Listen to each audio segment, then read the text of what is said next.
This Regis program, and you tune into True School Sports.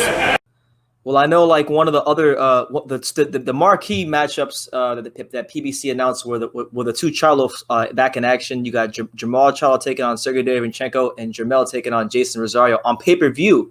What do you make of it being on pay-per-view, Rick? It'll bomb no different than Pearl Harbor. Damn.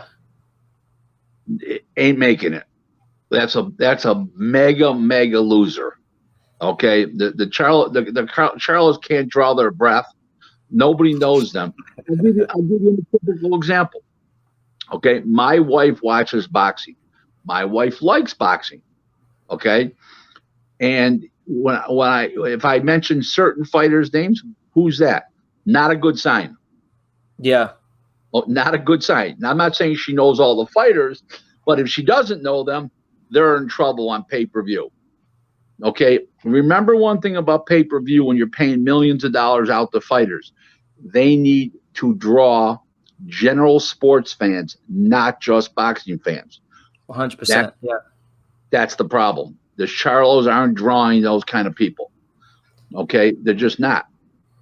Yeah, they don't have that name value right now, and like I think they'll never have that name value. They're 30-something years old now, 30, 31 years old. They'll never, if they haven't had it by now, they're never going to have it.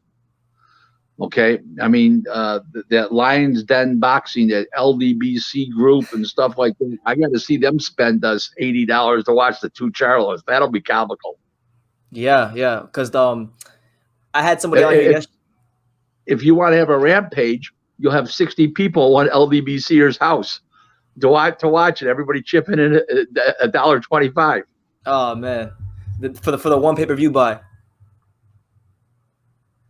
Do you think this is gonna do worse numbers than like the Victor Postol Terrence Crawford pay-per-view? Because remember that did like 50,000. Okay, understand one thing about it. Okay, that did like 79,000. Okay, but understand one thing: that pay-per-view was never designed to make money. Bob Arum knew he was going to lose money on it. The reason why he did it was because he put his foot down with HBO. I remember that. That's why it was principle. He knew he wasn't going to make any money. Listen, okay, you can never go by that fight and that number that he only did.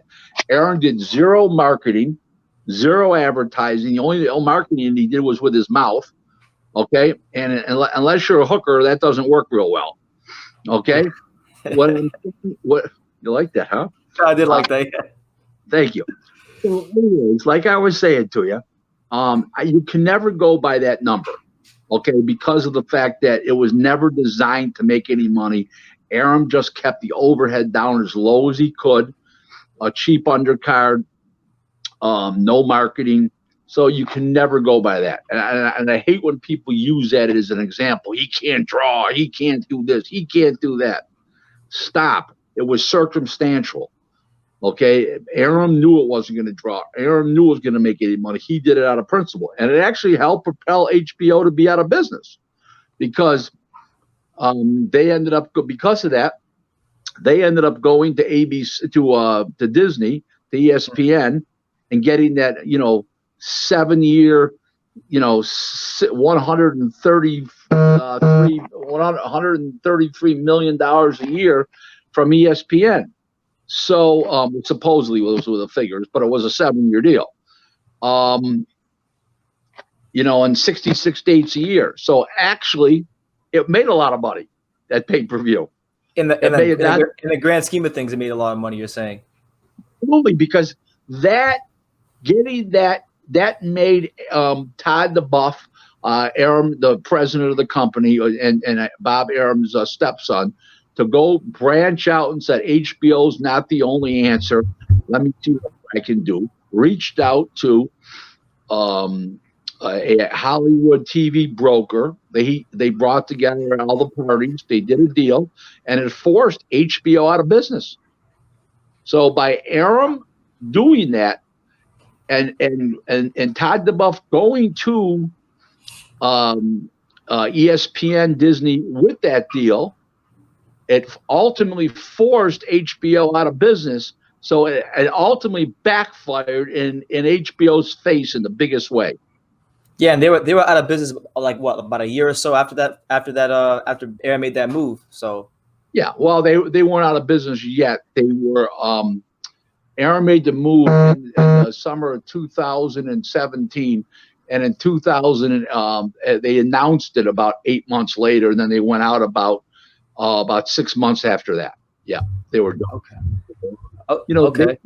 Peter Nelson and HBO got what they every bit they deserved. You know, you don't. One thing people have to know about business: you don't fuck with the truck when you're only a Jeep. And maybe Time Warner is the truck.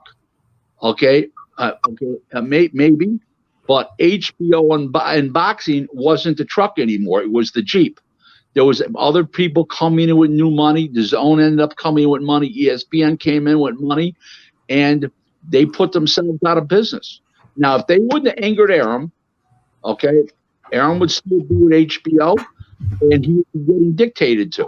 He's not getting dictated to anymore. And Peter Nelson's not dictating to anybody either these days.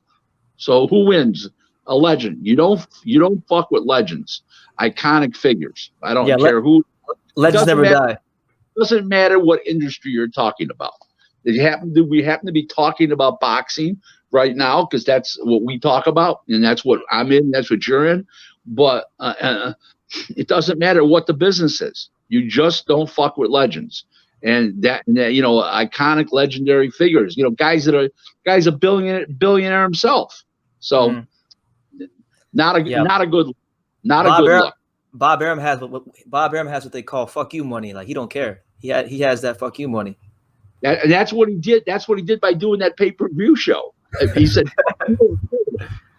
well, "Hey, listen, I like Bob. I'm proud of him for what he did, and it spawned a whole new series of 7 years of boxing, 66 shows a year now on ESPN." My name is Rachel McDonough, and this is my friend. Hi, I'm Savannah, and we're here at the beautiful Madison Square Garden for the big fight, and you are watching True School Sports.